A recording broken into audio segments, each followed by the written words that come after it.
کے پیارے محبوب علیہ السلام کے یہ فرمان کا خلاصہ ہے. بڑی توجہ کے ساتھ میری طرف اپنے چہروں سے دیکھتے ہوئے توجہ سے دل کے کانوں سے سماعت فرمائیے گا. میری بات کو ضائع مت کیجیے گا کہ اللہ کے محبوب علیہ السلام کے یہ فرمان کا خلاصہ ہے کہ جو بندہ ایک نفلی روزہ رکھتا ہے اگر وہ اپنے رب کو راضی کرنے کے لیے ایک روزہ رکھ لیتا ہے اللہ تعالیٰ اس بندے سے اتنا خوش ہوتا ہے, اس بندے سے اتنا راضی ہوتا ہے کہ اللہ تعالیٰ اس بندے کو کل قیامت کے دن اتنا اس کو اجر عطا فرمائے گا. نبی کریم علیہ السلام مثال دے کر سمجھاتے ہیں کہ ایک کوے کا بچہ ہو, جیسے ہی کوے نے بچے کو جنم دیا تو جیسے ہی وہ اڑنے کے قابل ہوتا ہے اس کے اندر اڑنے کی طاقت آتی ہے, وہ اڑنا شروع کر دے, کسی جگہ نہ بیٹھے بلکہ رات دن مسلسل اڑتا رہے, اڑ اڑ کر وہ بوڑھا ہو جائے.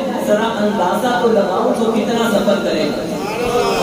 امین محتشم کہنے کا مقصد یہ ہے اللہ کے محبوب علیہ السلام فرماتے ہیں کہ ایک کوے کا بچہ اڑنا شروع ہو, اڑتے اڑتے بوڑھا ہو جائے, وہ کتنی مسافر کر لے گا, وہ کتنا سفر طے کر لے گا. اللہ کے محبوب علیہ السلام فرماتے ہیں اگر کوئی بندہ ایک نفلی روزہ رکھتا ہے, ایک نفلی روزہ رکھنے کی برکت کی وجہ سے اللہ تعالیٰ اس بندے سے اتنا راضی ہوتا ہے کہ کل قیامت کے دن جس طرح کوا جہاں سے اڑا جہاں جا کر بوڑھا ہو گیا, جتنی مسافت ہو جاتی ہے ایک روزے کی برکت کی وجہ سے اللہ تعالیٰ اس روزے دار کو دوزخ کی آگ سے اس سے بھی زیادہ دور فرما دے گا.